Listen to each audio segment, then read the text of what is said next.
Hello, DEFCON!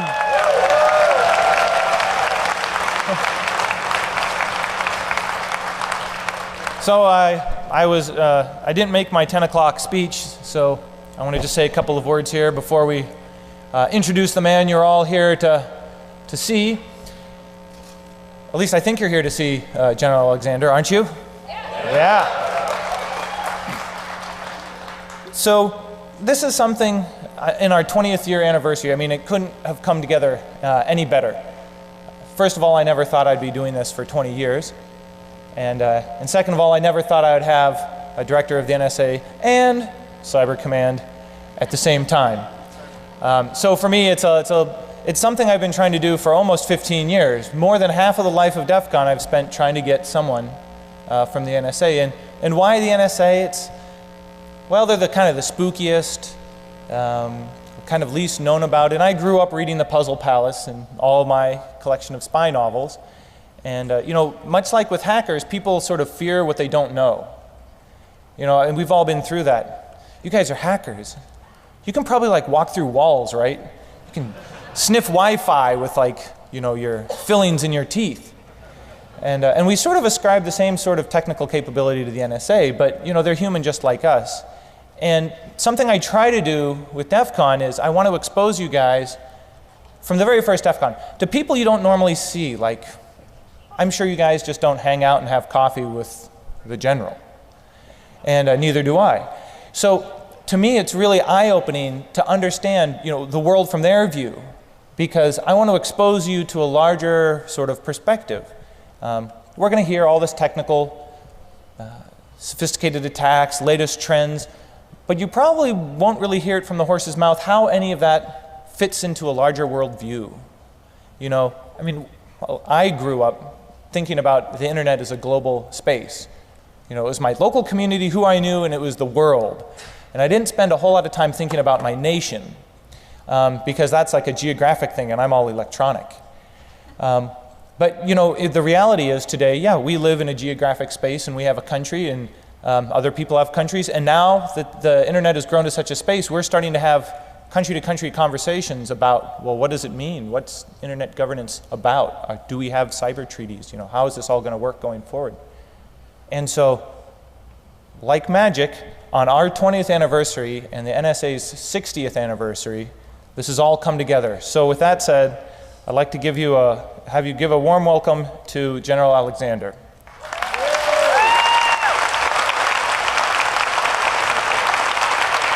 Thanks, Jeff. Can you hear me? So thanks. Honor to be here. It's an honor and a privilege to be here. You know, one of the things I want to talk about is the freedom domain, the internet, and what we can all do to work on this. And so I've got about 6 hours of presentation and slides that we'll cut down to some meaningful time for you. And I do want to give a chance for you to ask some questions. Hopefully they'll be easy ones. And I have a crew here that can answer the hard ones if I need to. To Jeff Moss, thanks so much for the invitation out here. And thanks for all you do to bring this community, what I consider the world's best cybersecurity community, together. Let's give them a big round of applause.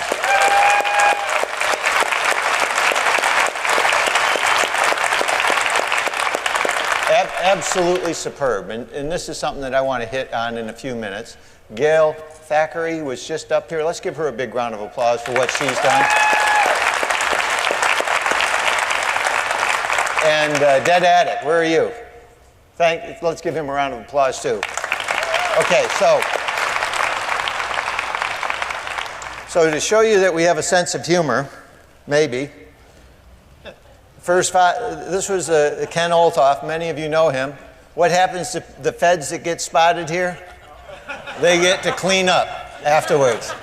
And so, you know, he was the first one that was spotted out here, I think, in DEFCON 1, the first year. And he's almost off that sentence. He's got, you know, you can see he's on the last row in the parking lot. So 20 years of cleanup, and that's what happens to guys that get caught. We'll talk about that a little bit more. I have had a great time here this morning, absolutely superb. Oh, it's stuck. Shoot. Does anybody know how to operate this thing? You do? You know how? Can you come up here and help me out with this?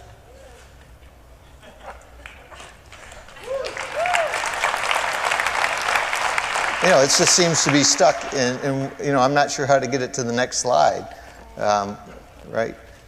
Oh, well, that was good. What's your name? Sci-fi. Sci-fi. Oh, let's give Sci-fi a big hand. Come on up here. So, I don't know how many of you know Sci-fi. Sci-fi, we had a chance to go out to see the DEFCON kids this morning. I'll tell you, absolutely superb. You know, to see these young people and what you've set up there. And Sci-fi and a couple of others. Who are the other two? There's Yeah. Chloe, Olivia. And then Kryptina we saw. Kryptina, yeah. Yeah, so those are the three that we saw this morning. Absolutely superb. And what Sci-Fi's done is she won the 0-day exploit. In fact, she gave me a t-shirt and said I had to wear it, right? And I thought, well, what about the freedom domain? And she goes, there's nothing more important than DEFCON kids and what they've done. And I'll tell you, from my perspective, there's nothing more important than what you and your folks have done, so don't get nervous.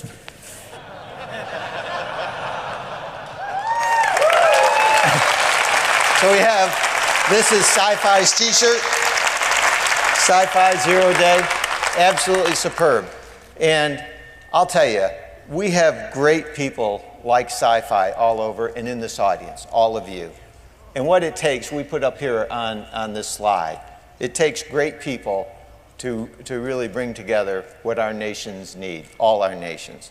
Better cybersecurity. So, this is for you. Thank you. Let's give her a big round of applause, folks. Okay, you know where the right arrow is? You want to stay up for a little bit? Okay, all right. She's going to go down.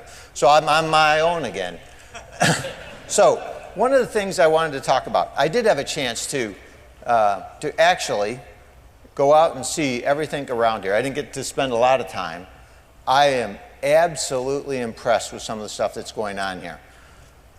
For barcode, the blood code stuff that's set up, and the fact that, let's give them a big round of applause.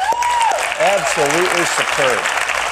You know, that you would come together for somebody who has a need and give blood. I am really impressed. That's absolutely superb. You should all be very proud of yourselves. I am. And I'm proud to be associated with you. What I want to talk about, cybersecurity, education. In this room right here, is the talent our nation needs to secure cyberspace. And there's some issues that we have with cyberspace when you look at it. First, you know, we need great people like Sci-Fi that can help educate older people like me and some of the folks who don't really understand this. You folks understand cybersecurity. You know that we can protect the networks and have civil liberties and privacy. And you can help us get there. Now, some of the things that we're going to talk about is how do we take the next step? You know, there are some things that I'm working my way through to understand cybersecurity. I want to walk through those with you and see what we can do together to help secure cyberspace, build better tools, train and educate the American people and our allies and other nations on better cybersecurity. What does it take to get legislation? I had a chance to meet up with some of the EFF folks, and some of you know here and can help us show the world that you can actually do intrusion detection and prevention systems and ensure civil liberties and privacy. Showing that to the world is absolutely important because we can do both, and we need to do both. Back on my own. Just a minute, Sci-Fi, we might need you here in a second. Oh, look at that. So, when you look at what's going on, and you look at the stuff here, you know, I was just looking at the phone system that you all set up here. You know, this is absolutely superb. You have your own little phone system, and it's running, and they handed out the phones to everybody. What is it called, the HackerNet? The NinjaNet. NinjaNet. So you set up your own phone. Look at the phones and where they're going, the mobile devices. Just about everyone in here owns a mobile device. Actually, most of you own 2, 3, or 4.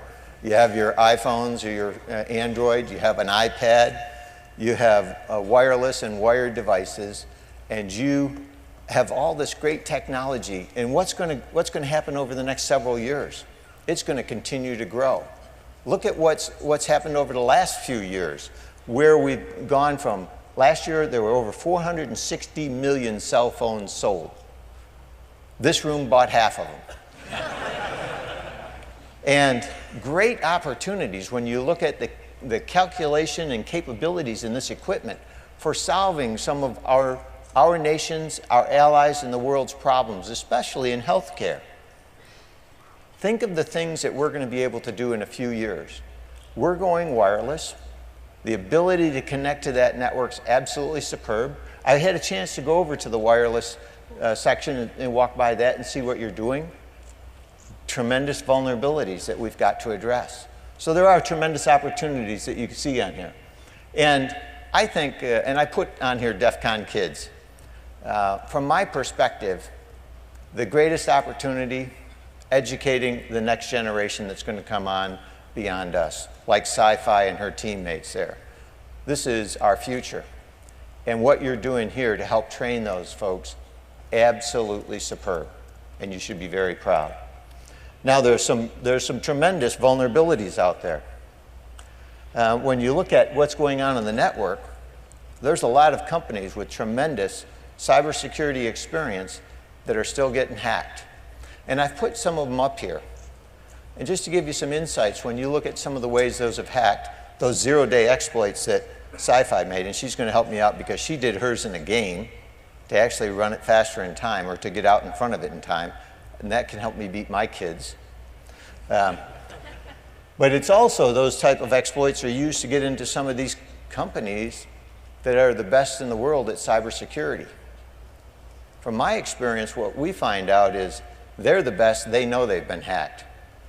There's more than 10 times, almost 100 times, more companies out there that don't know they've been hacked. Tremendous vulnerabilities. And we've got to figure out how to work together to solve that.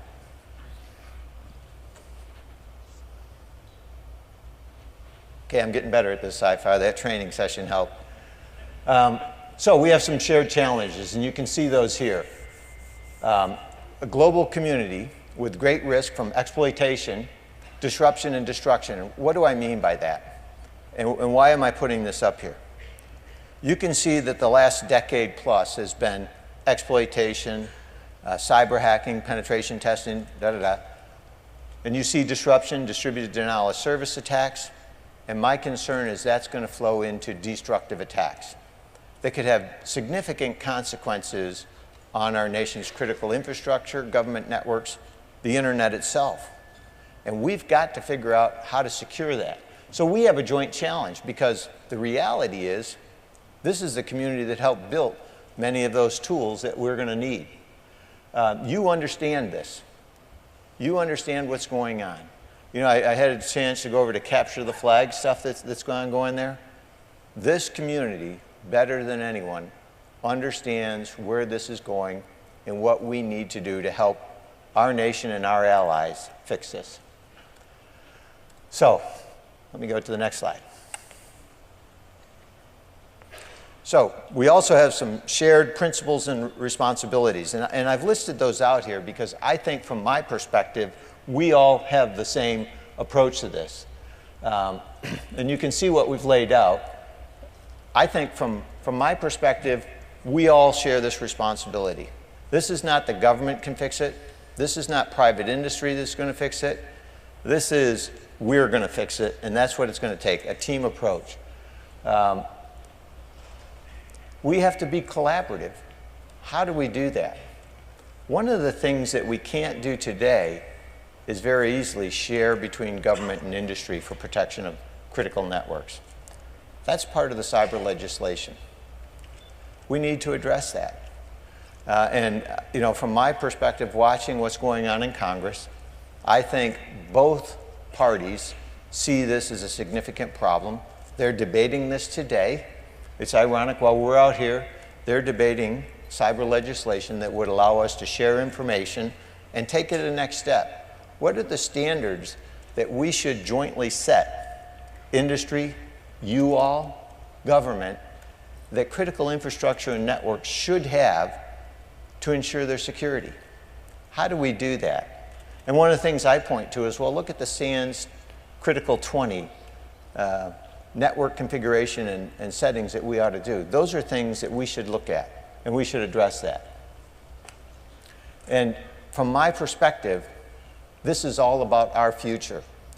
And there's a lot of things that are going on here. We can sit on the sidelines and let others who don't understand this space tell us what they're going to do, or we can help by educating and informing them on the best strategy forward that benefits all of us and our nation. And that's the real reason that I came here, to solicit your support. Because from my perspective, if we had everybody in this room for a few weeks working together on this, we could solve many of those issues. You have, that's right, you have the talent, you have the expertise, yeah, that's right, thank you. And you know, when I look out here and seeing some of the stuff that you're doing, absolutely superb. I know you're waiting to see if I'd turn around with this on here and tear it up. So, let's talk a little bit about the technical side of this. I know that's what you really want to hear. You know, we have great folks in the government, just like you. As Jeff said, we have some tremendous folks. And when I look out at some of those folks and some of the things that we've developed, you can see it up here, some of the tools that you've developed. Think about it, SNORT, that intrusion detection system and how that's used. NMAP, the backtrack system, Metasploit, Nessus. These are great tools for penetration testing and hacking. And from my perspective, when I look at those, this community, we developed those. We need to take it to the next step. Now, I know Whit Diffie couldn't be here, one of the key guys on the internet. Along with Vint Cerf, you start to bring some of these guys together. They're the ones that helped build it. And we've had some folks that have done some great things too. And I just want to talk about that for a second so you know where we're coming from a government perspective. Because it doesn't need to be a separate set of objectives. We have a joint mission here, I think. So I started out with World War II. No, I did not fight in World War II. Let me just, I was only 9 at the time.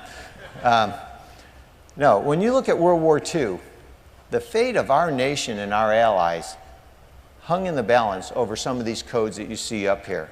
The Japanese codes, purple, JN25, and a series of those.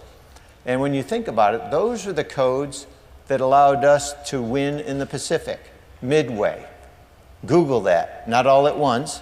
But when you look at it, some cryptologists were able to confirm that the Japanese were going to attack at Midway, allowing our Navy to get a strategic advantage.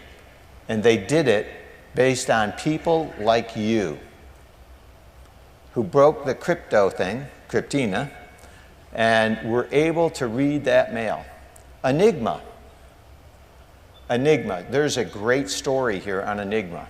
The Allies, our allies, Poland, France, Britain, broke Enigma, the 3-rotor system, and we've got a couple out there. 3 times 10 to the 114th power. I was told to memorize that. I'm not sure why. Think about the possibilities, so to speak. And when you think about Enigma, by our ability to break that code. You got it. Oh, I thought, I was in airborne training, so normally that means get ready to jump out of the airplane. 10 minutes. Okay, we'll do some of those Jody calls in a minute. That's right. Boom. It's better, if you're going to go to airborne training, it's better to have a chute on your back. I'm just telling you. So Enigma.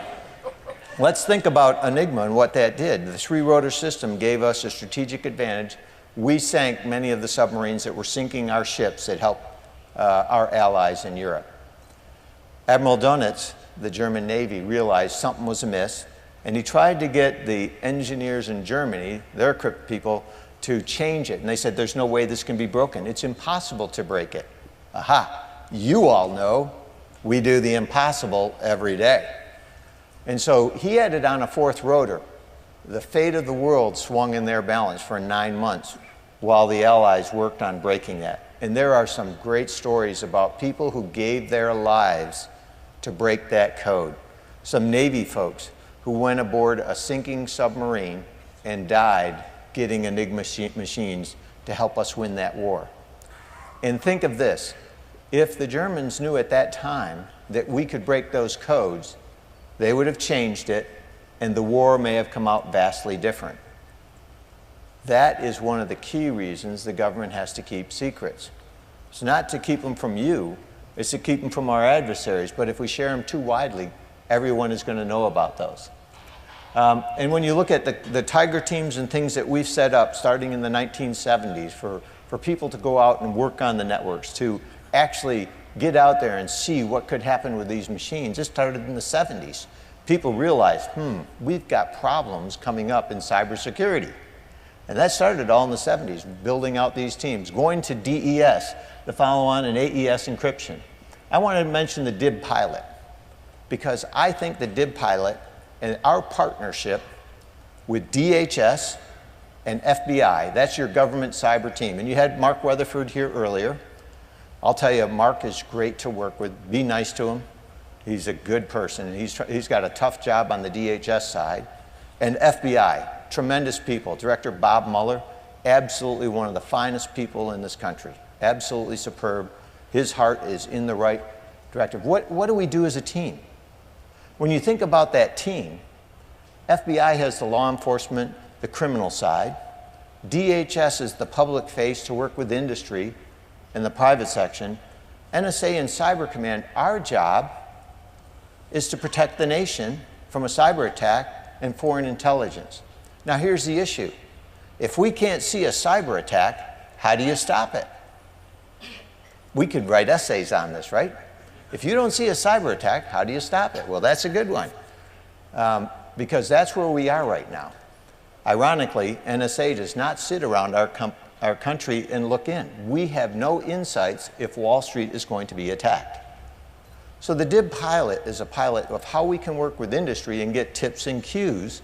Think of this as the 911. We can give them information to help protect their networks, and they can tell us from their intrusion detection systems when an event occurs at network speed.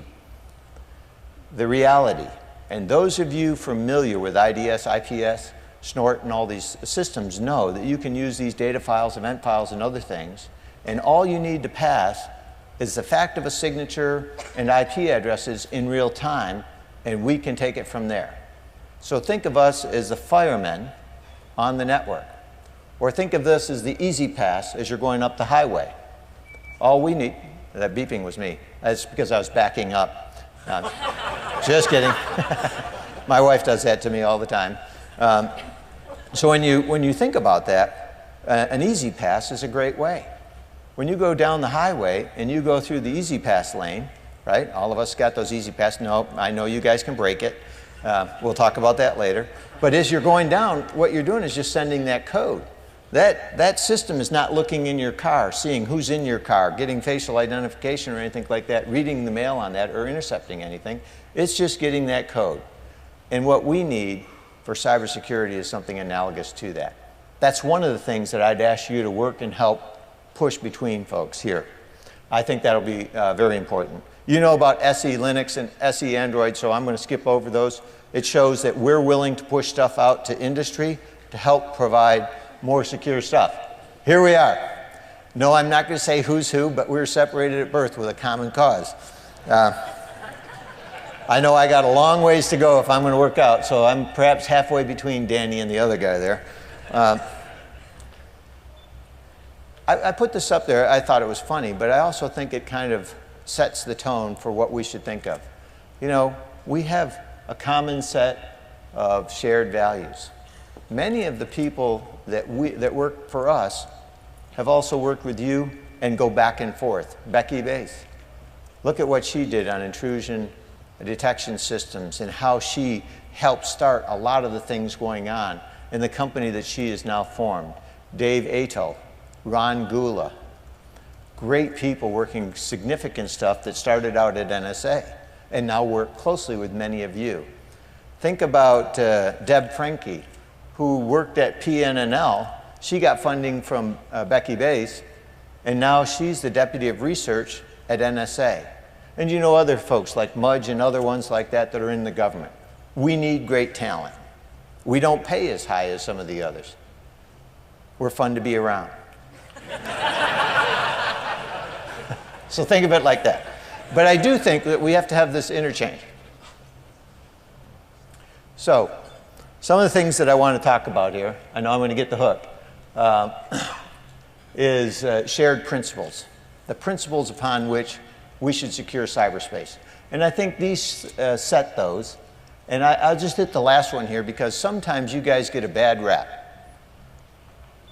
From my perspective, what you're doing to figure out vulnerabilities in our systems is absolutely needed. We've got to discover and fix those. That's hard work. Takes technically suave and debonair folks like you, and you do a great job at it. And you got to know the line. There are some great books out there, and I know all of you know those lines. And I know you all adhere to that, so that's great. Well, mostly. But on the internet, I think the third bullet down is what we really want to do is innovate, freedom, how we're going to look at where we take this next. This is a great opportunity for not only our nation, but for the world. And you know, one of the things that I'm really proud of saying is, when you look at Vint Cerf and the others, we're the ones who helped develop. We're the ones who built this internet. And we ought to be the first ones to secure it. And I think you folks can help us do that. So we have that shared responsibility. We have a shared responsibility to fix that.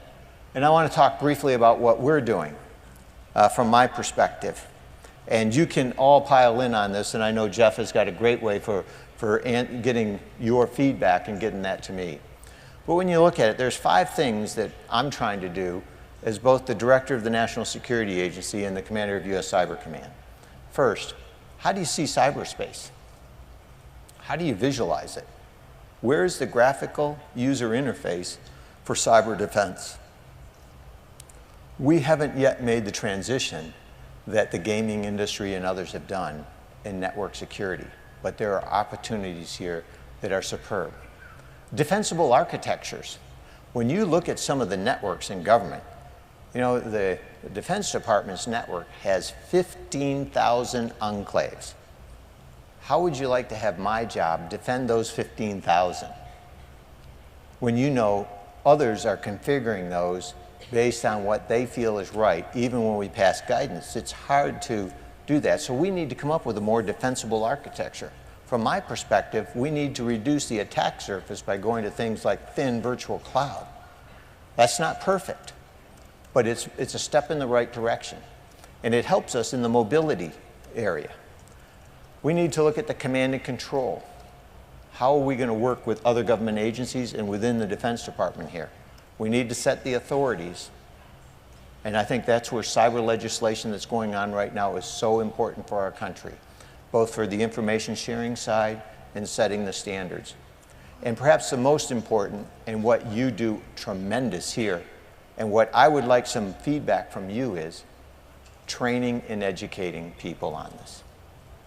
You know, when I look at some of the courses and some of the things that you're doing, from the DEFCON kids all the way up to Capture the Flag and some of the things that Jeff and you all have going, what are the lessons learned on how we should now train our military and civilian force for defending our nation? What are the standards that we should set? What are the types of courses and the abilities that they should have to do the job that you depend on them and our allies depend? And how do we share that? That's one of the great things that we need to do. And that's one of the things that you all can help us do. And that you all makes it sound like I'm from the South.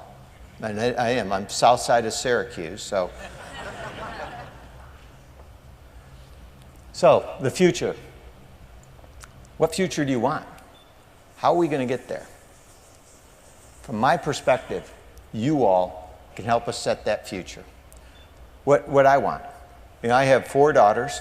2 are computer programmers, one's an aeronautical engineer swayed a little bit from the path here.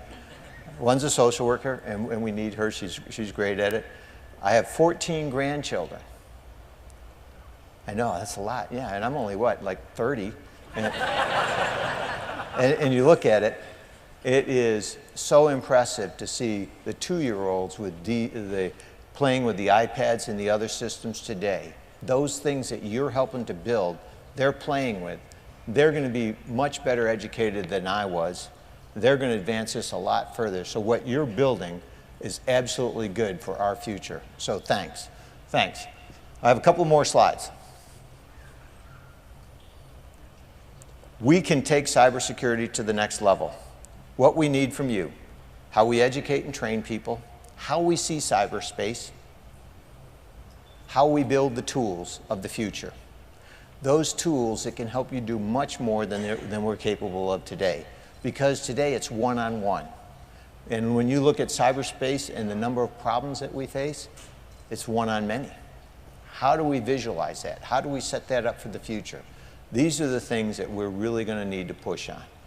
And we absolutely need you to help us do this.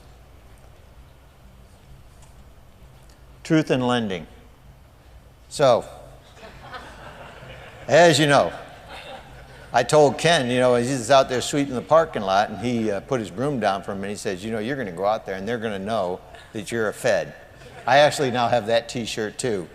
And I didn't even get out of the parking lot before they had me sweeping the South 20 there. So everybody serves that. You know, the reality is, I want you to know, from my perspective, I think getting government people out here to talk and have this dialogue is absolutely vital for our country. How do we take it to the next step? And I think having EFF, having the social engineering, having everybody here together, we ought to discuss this. You have great insights, and we ought to help our nation solve that problem. I'll tell you, from my perspective, it was a privilege and honor to walk through this morning with Jeff Moss and his folks and see all the great things that are going on. Stand up one more time, Sci-Fi. Let's give Sci-Fi a big round of applause and DEFCON kids.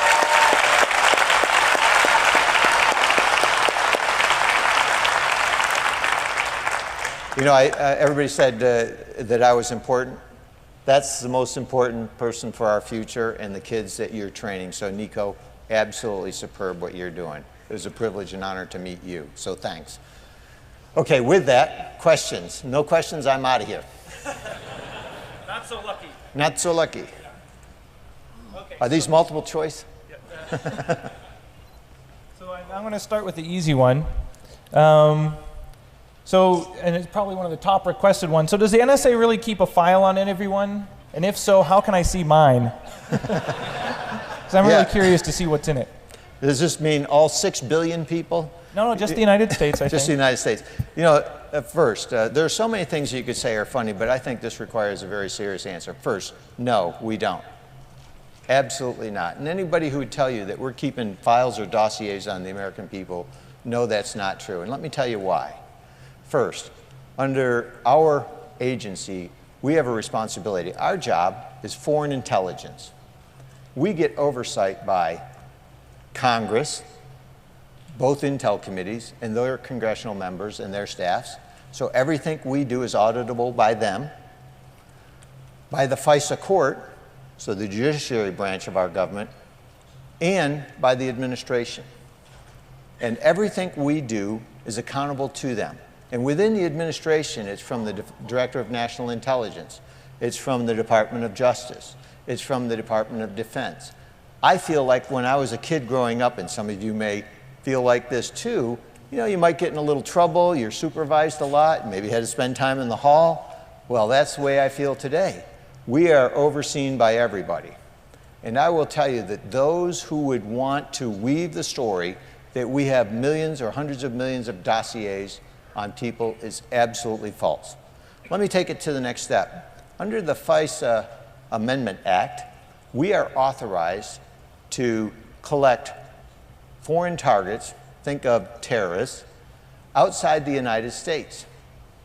And that law allows us to use some of our infrastructure to do that. we may incidentally, in targeting a bad guy, hit on somebody from a good guy because there's a discussion there. We have requirements from the FISA court and the Attorney General to minimize that, which means nobody else can see it unless there's a crime that's been committed.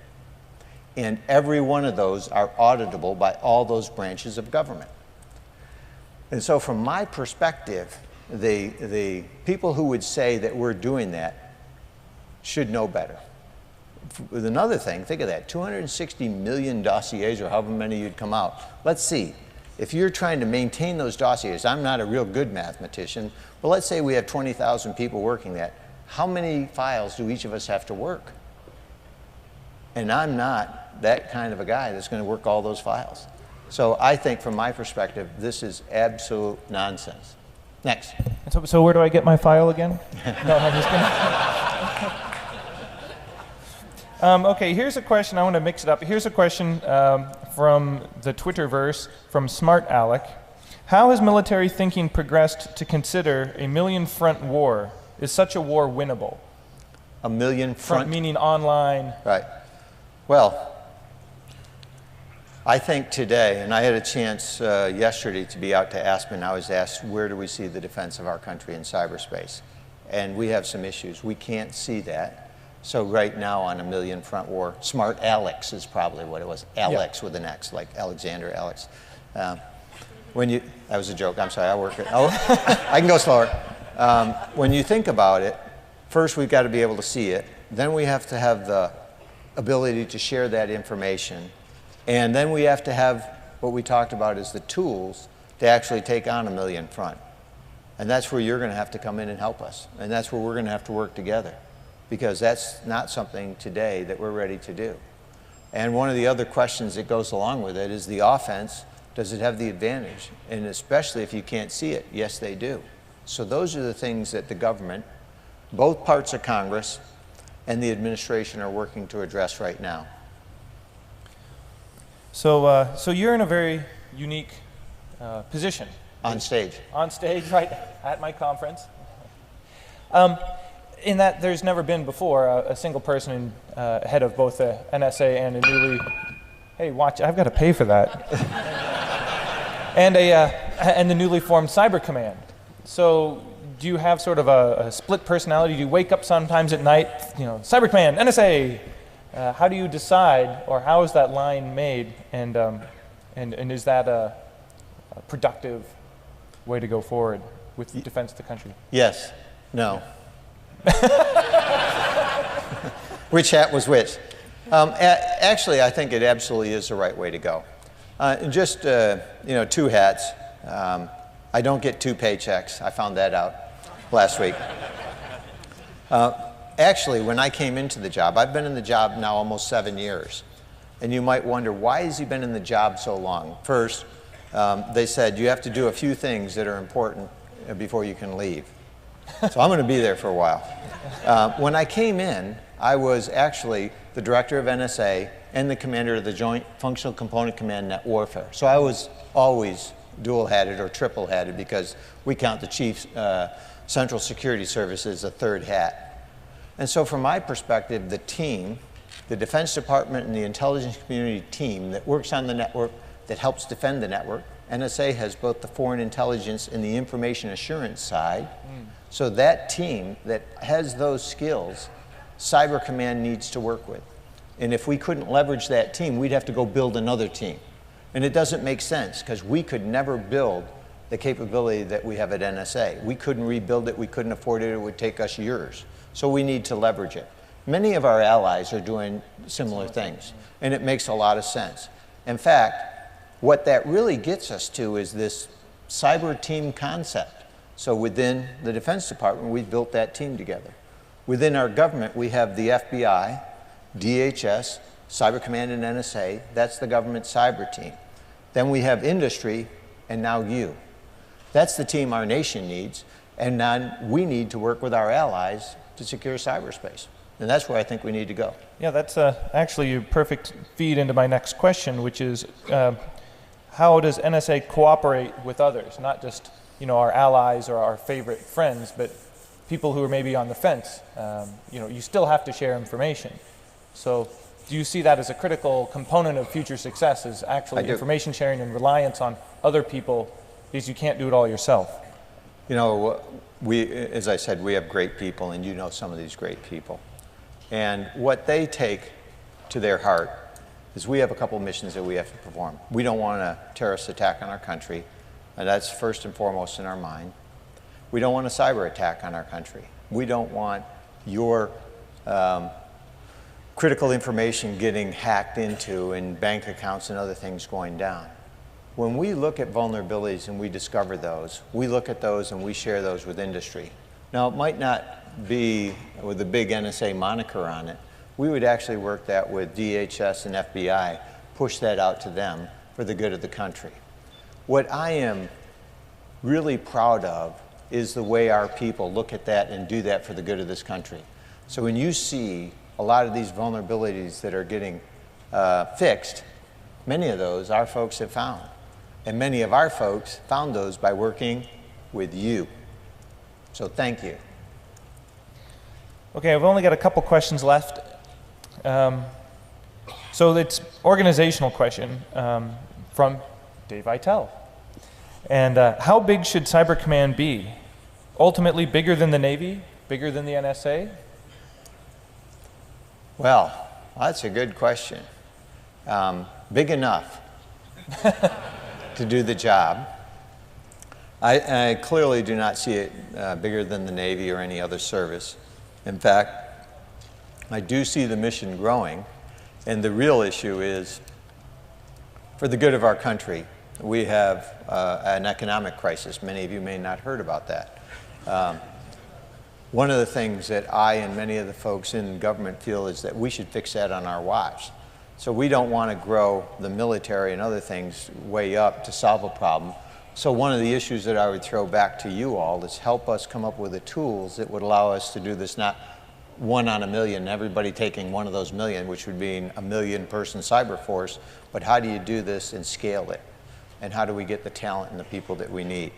From my perspective, I believe that when we look at the cyber community that we have today, what we're actually building together is our ops and defend people, bringing together with the exploit and the attack people.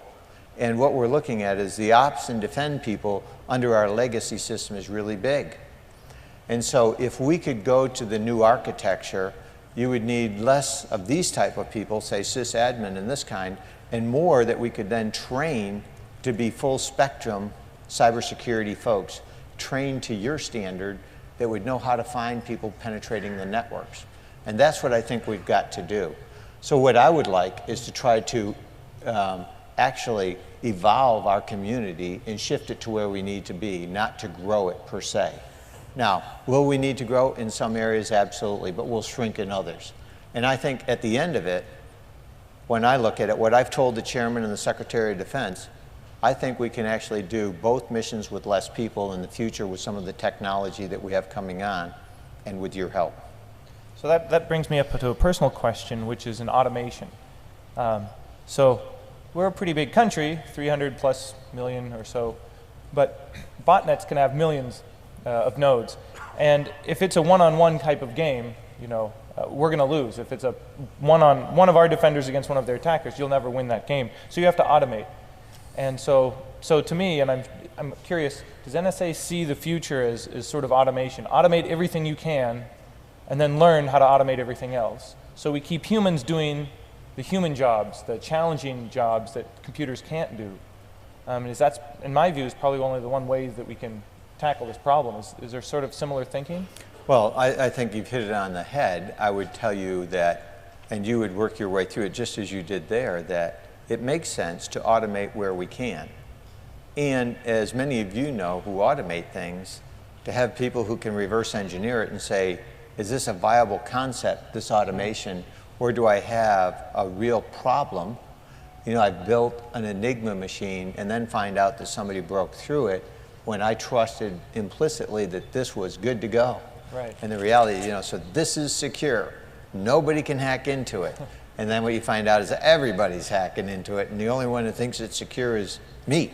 Right. That would be a big problem. So I think what we want is the combination, automate where we can, have real-time capabilities to defend, and have people, great people, trained to a standard that can help bring all that together and continue to grow this. So as you look at what you do here every year, you get a chance to look at evolving technology. Look at what's happened in the 20 years that you've had your folks here. And we've brought this group together. And look at what you discussed 20 years ago and the state of the art.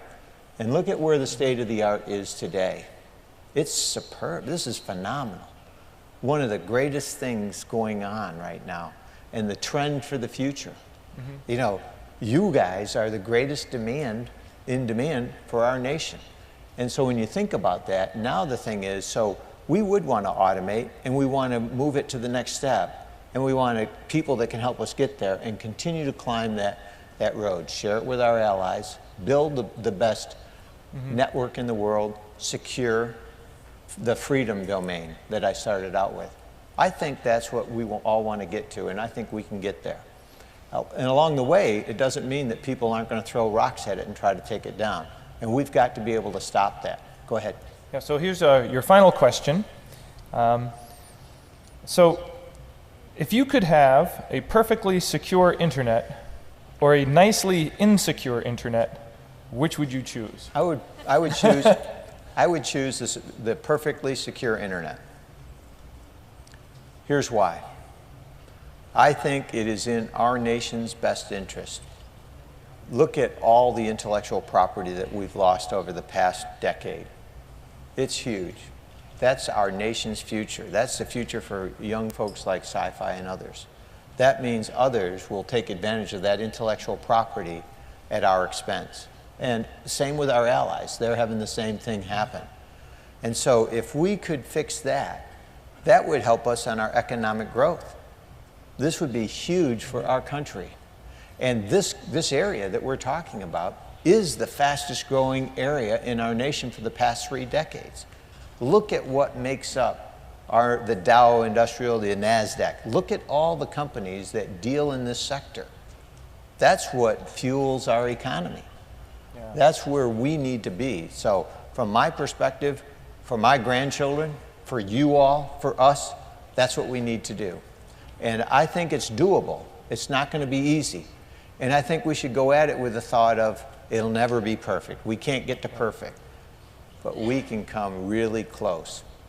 I didn't mention in one of the slides that our nation created 2 cryptologic systems, SIG-ABA and SIG-SALI. These were both data and voice communications that were used during World War II. We were able to crack our adversaries' communications and protect our own. We can do this in cyberspace and continue to build towards a perfect internet that would be good for the world. And we ought to all push for that. And I think when you bring in not only our great talent here, but those of our allies, I think that's absolutely superb.